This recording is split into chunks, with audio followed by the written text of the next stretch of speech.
My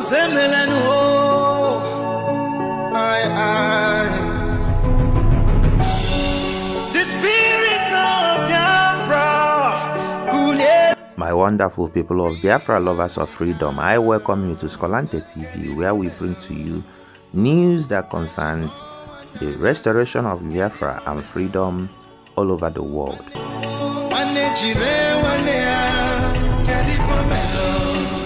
The chief judge of the zoo contraption wants Mazi Nnamdi Kanu to go ahead with Binta Anyako. However, 1 week before now, the barristers of Mazi Nnamdi Kanu made it clear the reason why Mazi Nnamdi Kanu rejected Binta Anyako, and some analysis will follow in this video.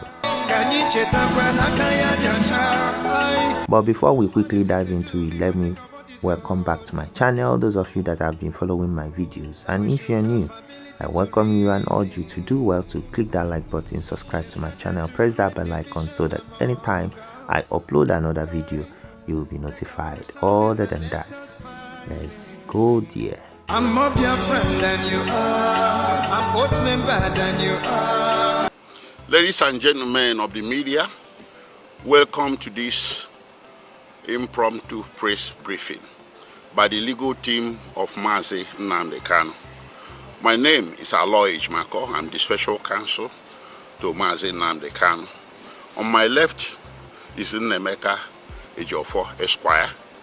Next to him is Jude Ugwuanyi Esquire. Next to him is Chidiebere Nwodo Esquire. And on my right is Prince Mandela Umeborogun Esquire. Next to him is Ikenna Wangu Esquire. This is an observer member of the legal team with us today. Welcome one more time. We called this impromptu press briefing basically to recap on what happened in court on 24th September 2024. What happened is an exemplar of a defendant exercising his right under the Constitution when he loses confidence in the court before whom he has been brought to trial. It is nothing extraordinary. It didn't have to happen, but it happened for a reason. The reason is simple. We have contended, we have complained even in the media, and we have filed motions upon motions before the High Court, submitting evidence that where Mazi Nnamdi Kanu is currently detained complicates his preparation for trial because of several unconstitutional incidents or conducts by the DSS. One, the DSS seizes our legal documents.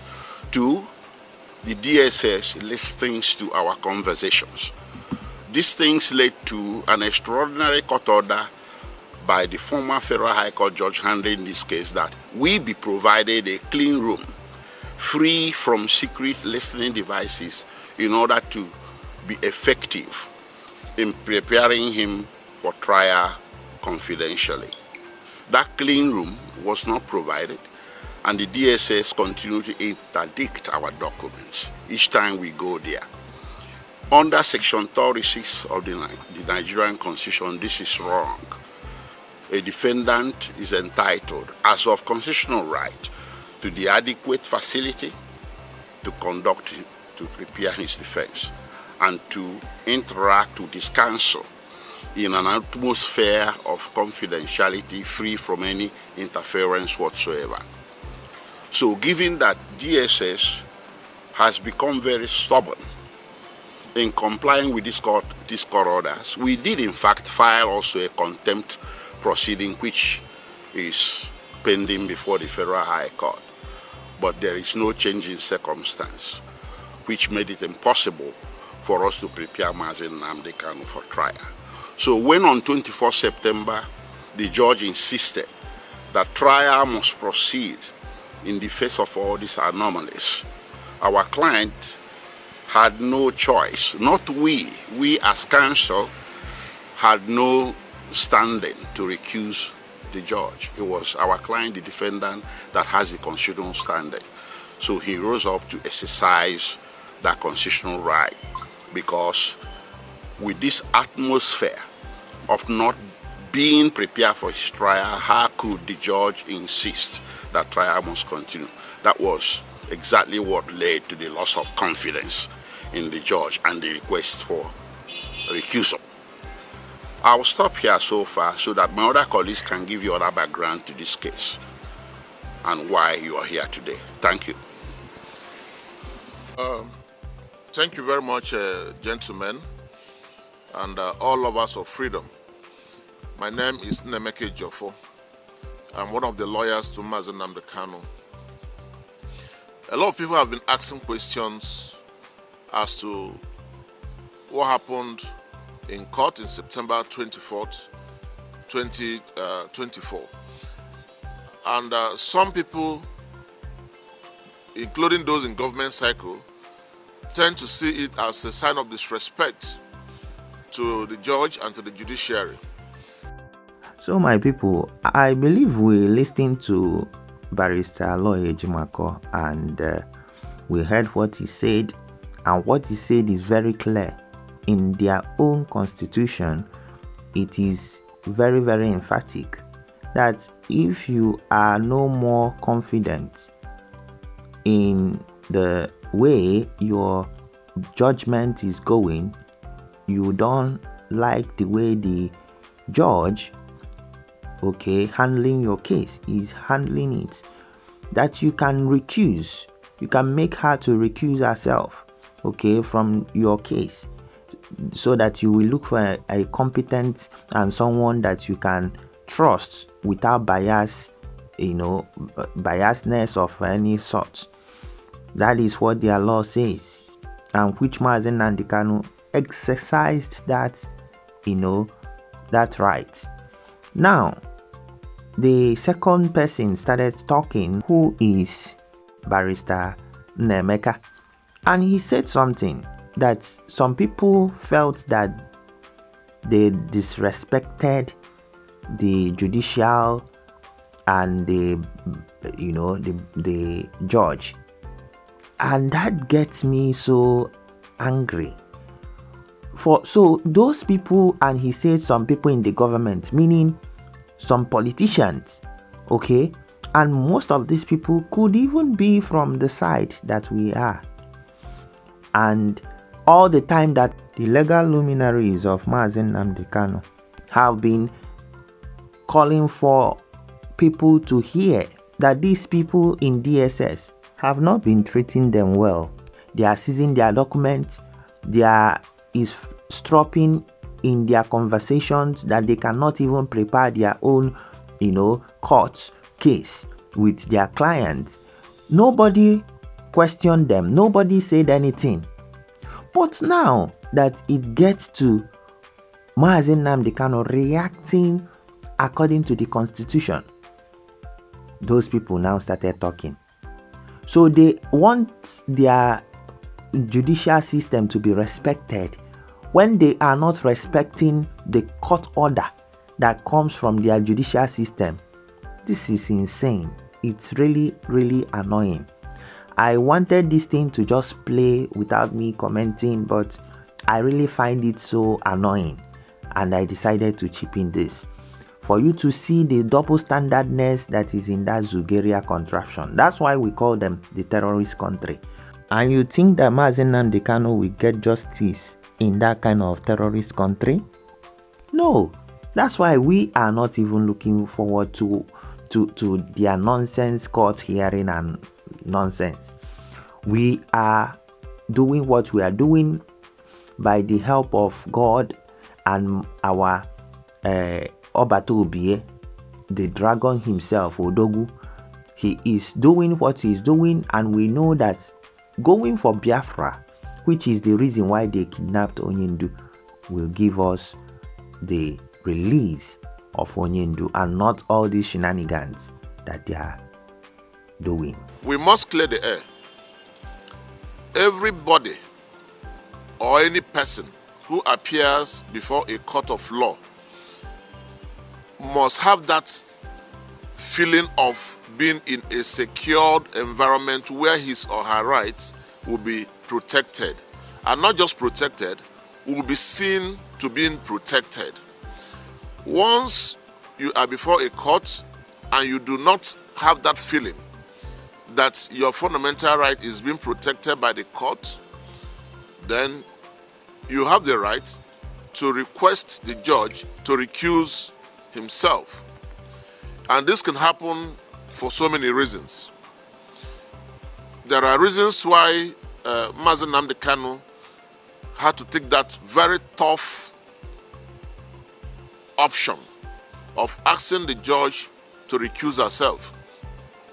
One of which is that Mazi Nnamdi Kanu believed that the judge was respectful to the Supreme Court's judgment or decision that his bail be restored. Mazi Nnamdi Kanu felt if a federal high court judge does not respect the decision of the Supreme Court, then there is no need standing trial before such a judge. Be that as it may, we feel the need to enlighten the public and to let everybody know that it was not an act of disrespect whatsoever to the Honorable Learned Justice Binta Inyako. She remains a very sound judge, an astute judge, and a judge we all love to appear before. Okay, my people, I believe you guys heard what our barrister Ejiofor said. And you know, after they finished saying all these things, the same chief judge of their magistrates did not listen to all these things.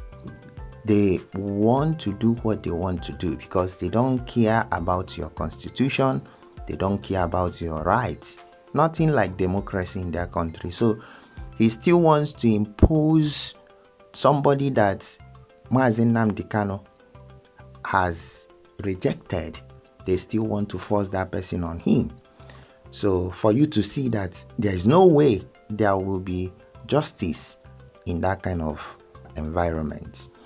Now let us hear from a political analyst that will now bring everything together that has been happening in this case of Mazi Nnamdi Kanu, who does not even supposed to be appearing in the court up till now because he has no case with Nigeria judicial system again. Now, the Chief Judge of the Federal High Court, Justice John Tosho, has reportedly declined Justice Binta Inyako's request to step down from presiding over the trial of the leader of the indigenous people of Biafra, Nnamdi Kanu. Justice Tosho has instructed that the case be returned to Justice Binta Inyako, deeming her the best fit to continue overseeing the proceedings. Now, a reliable source who chose to remain anonymous informed Daily Post, an online news platform, about the decision today, revealing several reasons behind the Chief Judge's choice. According to this source, Justice Tosho's refusal to reassign the case was based on key considerations. One, that two other judges were previously recused from the case, that the case has lingered for too long from 2015. Number three, that the case has blended most with Justice Binta, thus making her the most suited or best placed judge to handle and conclude the case. However, the Chief Judge has also directed that if at the next hearing of the case, Nnamdi Kanu still insists on recusing Binta Inyako, he must file a written motion with an affidavit stating all the grounds for requesting the recusal. You'll recall that Justice Inyako recently withdrew herself from the case after Kanu openly expressed doubts regarding her ability to impartially handle his trial, citing a lack of confidence in her judgment. Now, let's look at the case of Nnamdi Kanu. The Chief Judge of the Federal High Court, Justice John Tosho, has reportedly declined Binta Inyako's, recusal from his case. Now, he gave three valid reasons as to why he is reassigning Justice Inyako back to Nnamdi Kanu's case. He said that two other judges, have been previously recused from the case. That is, the first two judges who were handling Nnamdi Kanu's case, they've recused themselves. And that the case has lingered for too long, meaning that the case has been in court since 2015, and that the case mostly pended with Justice Binta Nyako, meaning that for the longest time, she's been the one handling the case. So she understands the case better than any other judge who may have to come in, because if a judge comes in now, the judge may want to start afresh and they'll start postponing and, assigning new dates. Now, the judge now said that if Justice Binta Nyako comes back to the case and Nnamdi Kanu still deems her unfit or deems her biased in continuing with the case, he needs to sign an affidavit on the grounds of requesting that recusal. What do you think this means? What's going to happen now? Thank you, Esther. It is the right of everybody that is standing trial to be comfortable with the trial court or judge. All right. But if in the course of this trial you discover that you may not get fair hearing from this judge or this court, you can ask for the judge to excuse herself or himself from the matter. But what Justice John Tosho is saying is that there have been two other judges that have recused themselves from this case. The second thing he said is that the case has lingered for so long, since 2015. Now, what a lot of critical, logical thinkers will be like, if this case has lingered for so long, is it Nnamdi Kanu's fault that the case has lingered for this long?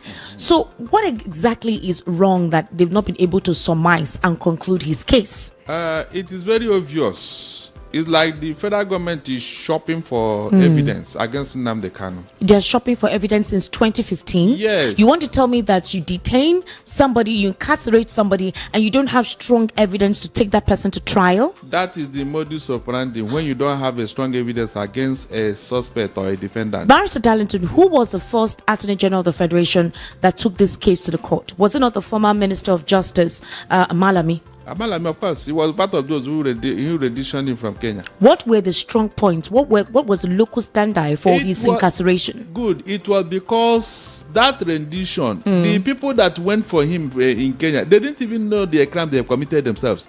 It was when the court now said that, look, you people committed offense against this young man. That what you did was an international crime against him. And that we don't even have a law to try Nnamdi Kanu for what you are saying. Okay. And it was when the court now, because jurisdiction is very important when you are going for this type of trial. Exactly. When they now realize that the offense you have charged this man for was committed in London. Are you getting what I'm saying? Yes. And they now realize that if they move on with this case, they cannot succeed. So they remove London. If you have not removed London, so what are you now going to try Nnamdi Kanu for? Esther, that is the crux of the matter. Except they can be able to resolve that jurisdiction. They cannot, they can't get Nnamdi Kanu anywhere. And so when the court now explained this to the prosecutors, they became now ashamed. They don't know whether to return Nnamdi Kanu to Kenya or to free him or to continue with the case. That is the quagmire they are in, because it was the court that told them this. So based on that fact now, the federal government are looking for any other thing. Maybe they are looking for Nnamdi Kanu to commit one thing in prison or the other. They will now say, okay, since you are in prison, look at what you have done in prison. That is the reason why this detention has prolonged for this long. And the other two judges that exclude themselves from this, did you see the reason why Nnamdi Kanu gave? That they are biased. And it's because these judges knew. That was why they excused themselves. So if Justice Tosho is now saying that Nnamdi Kanu should not write and give affidavit, and the other two judges that excused themselves, did he follow the same procedure? Barrister Darlington, in 2022, Nnamdi Kanu was renditioned in 2021. Yes. In 2022, Nnamdi Kanu actually requested from the DSS for an oral testimony as to his deteriorating health condition. Yes. At that time, he was requesting to be taken out of the DSS custody to possibly Kirikiri or any other another correctional center while his case continues in court. Now, the DSS rejected that particular request. The DSS rejected Nnamdi Kanu's request for oral evidence from the DSS. Yes. On several occasions, there have been impediments as to how this case can continue. The first one being the fact that they have alluded that he was the one responsible for the conflict in the southeast. Thereby, it was important for them to continue to his detainment to curtail the upheaval in the southeast. But as it stands now, the fact that he is still incarcerated, it has not ameliorated the security challenges in the southeast. If that is the case, why have they not accelerated his hearing since 2015? Now, Justice John Soho Tosho is saying now that possibly because it has taken too long, that Binta Nyako is in the best position to handle it. When this case got to the Supreme Court, why was it taken back to the Federal High Court? Why did the court eventually ask the Attorney General of the Federation to refile, that they didn't go about it in the first instance? So whose fault is it that it has lingered for this long? It is the fault of the federal government. I told you here that shopping for evidence against Nnamdi Kanu. All these things that they are saying up and down, it is not strong enough to convict Nnamdi Kanu. It's not possible. Even the Supreme Court was against how they now, withdrew Nnamdi Kanu's bail. The Supreme Court said that it was wrong for them to have withdrawn his bail after hearing all the argument on both sides. And that was why the Supreme Court said they should go back, and that Nnamdi Kanu should even sue the federal government. He should institute a civil suit against the federal government. All this is in public domain. The last time Nnamdi Kanu appeared in court, he categorically stated that no court in Nigeria can try him. Of course. Under what premise was he making that pronouncement? Because the particular evidence which they have brought against Nnamdi Kanu about jurisdiction had been nullified. That was why they withdrew it in their charge. Because for you to say that where did he commit this offense? That is very important in this type of trial. You cannot say that somebody, where did you steal this property? It's a criminal charge. I hope you know. You cannot say that, where did you commit this offense? It is very important. If you cannot identify where the offense was committed, then what are you doing? What are you trying? That is the problem here. The federal government know that no matter how they detain Nnamdi Kanu, they cannot wriggle out of that. And they do not come and say, okay, Nnamdi Kanu, go home, just like they did for Showore. They can't do that. After they have messed up everything, they are afraid that Nnamdi Kanu may institute a case against them for renditioning him from Kenya. Are you getting it now? These are the quagmire the federal government are in now. And that is why they are finding it difficult to even look. All this thing about Nnamdi Kanu is looking for a judge or not that. My dear, it is not necessary. I have a president here. Tompolo, Exactly. was tried in absentia and sentenced. He didn't appear in court for 1 day. And nothing happened. I'm telling you, the federal government tried him in absentia and he was sentenced. Unfortunately, that same man is doing contract for the federal government today. Esther, how do you justify all this thing, for God's sake? How do you? I'm talking of those who have held arms against the federal government. Arms. Serious arms. So, we even have persons who are like non-state actors. We have Asari Dokubo telling us he has men, he has RPGs. He said it openly via his social media account, and nobody has called him to question. Nobody has asked where his facility is, where he's storing those RPGs. The one I discussed yesterday on my program was this one about terrorists who were rehabilitated into our military, running away with the gun they gave them, a motorcycle. Esther, can you define this in any form or shape? That they told us yesterday that they have sworn with the Quran, they have been de-radicalized, they are that, they are this, they are born again. Now they've reintegrated them. Yes, they ran away with the guns, Esther, guns purchased with our taxpayers' money and motorcycle. What was their reason? They said what they told them before they joined them is not what they are hearing. So what was the promise made to them? I'm talking of terrorists. Terrorists. So, Barrister Darlington, in this particular matter now, since Justice John Soho has, asked that Justice Binta Nyako comes back to that particular case, What if she declines to come back? What then happens? The choice is hers. The choice is hers. Yes. No. In this particular instance, yes. initially she was not the one who asked to recuse herself. It was Nnamdi Kanu who boldly stated in the court that he doesn't trust her judgment. Right now, and of course, he ruled out certain factors as to why he doesn't trust her presiding over his case. And she said, "If that is what you want, I would step down." But do you think that she's going to obey this chief judge of the Federal High Court order to return to Nnamdi Kanu's case? In fact, Nnamdi Kanu and his lawyers, they already have something to hold on to. And what is that? Good. This particular judge initially suggested that they should go and seek for political solution to this problem. Yes. For a judge to say that, it means that she had looked at this case and see that it's not going anywhere. That is the first thing everybody should know. If she know that this matter, that is a strong evidence against Nnamdi Kanu, she wouldn't have made that suggestion. Okay, Barrister. Now, listen. Okay. Now, before this time, a certain Amadi Yes. was on air, everywhere, on social media. He revealed that this same judge told him that this Sam matter, Amadi, that this matter is not going anywhere because the federal government cannot succeed in their charge against Nnamdi Kanu. Up till now, nobody has come to say it's a lie. Up till now. So on what basis will this judge continue? Already there is this moral burden now on her. Yes. There's nothing she will do about that case after all this evidence. I'm telling you, there's nothing she will do about this matter. After this one, there is nothing. Barrister Darlington, let me bring your mind back. You will recall that when the same judge had requested that Nnamdi Kanu and the federal government or the Attorney General of the Federation try to come through what you call a truce, a political truce. I remember at the time, the rancor was the fact that Nnamdi Kanu never said that he wants to have a possible conversation or negotiation with the federal government. Do you think that maybe his legal team did not approach the Attorney General of the Federation? Because I remember that time, what was in the news was Nnamdi Kanu can never go and meet the federal government because he has done nothing wrong or whatever. Is it about pride now or ego? Because if his team did not reach out to the Attorney General of the Federation, or possibly his team is waiting for the Attorney General of the Federation to reach out to him and that did not happen, is this why we're seeing this case being prolonged? No, don't look for something that is not missing. Okay. The Kanu's team, legal team, they have approached the Attorney General. Okay. We also it.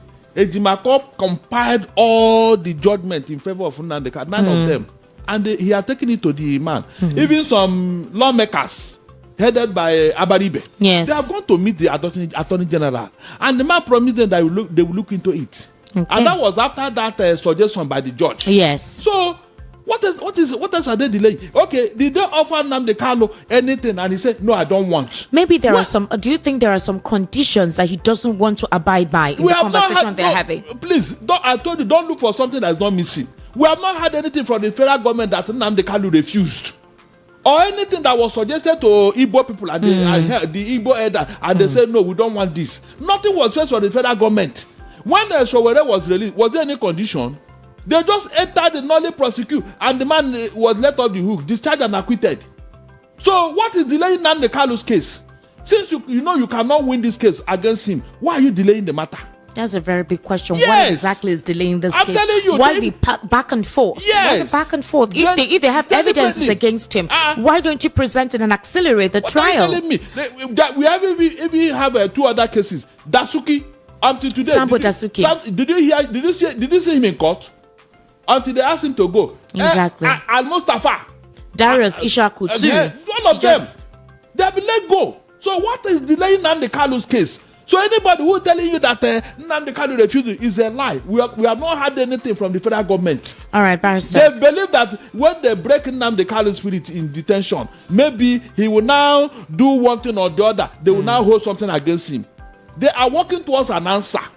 They are working because everybody have told them release this man before the inevitable happens. Because if something happens to this man, please, how will the federal government defend it? Remember that the United Nations have written concerning Nnamdi Kanu in this matter. United Nations on several occasions. Yes, US and UK have waded into this matter, yet they remain adamant. What do you think is going on here? If there is a strong, nobody will even intervene in Nnamdi Kanu's case. Nobody will support a terrorist anywhere in the world. But look at how they are pampering those in the north. Esther, just imagine. The whole world is watching what is going on. So you're saying that there is a geographical preference in this case? Is it not obvious? Is it not obvious? What else are we talking about here? All these things that they are throwing out by all these legal shenanigans, it will not help this case. It will not. They believe that when they keep it Nnamdi Kanu, maybe the agitation will stop. Esther, has it stopped? No. Has it stopped? No. That will tell you that there is 1,001 Nnamdi Kanu waiting to take over from him. And it may not be as quiet as it is now.